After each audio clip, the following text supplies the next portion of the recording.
சட்டமன்ற தேர்தலில் அனைத்து இந்திய அண்ணா திராவிட முன்னேற்ற கழகத்தின் தலைமையிலான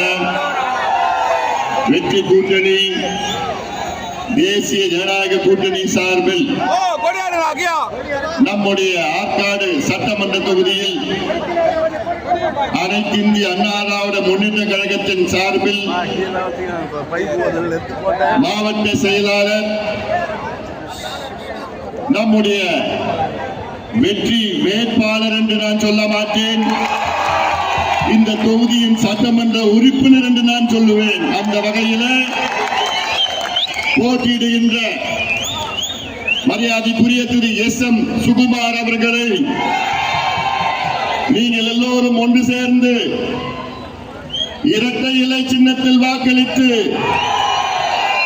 அவரை வெற்றி பெற செய்யுமாறு உங்கள் எல்லோரையும் பணிவோடு பாசத்தோடு கேட்டுக்கொள்கின்றேன். அதே போன்று அருகில் உள்ள ராணிப்பேட்டை சட்டமன்ற தொகுதியிலே தேசிய ஜனநாயக கூட்டணி சார்பில் என்னுடைய அருமை நண்பர் GK வாசன் அவர்கள் சார்பிலே தமிழ் மாநில காங்கிரஸ் கட்சியின் வேட்பாளராக போட்டியிடுகின்ற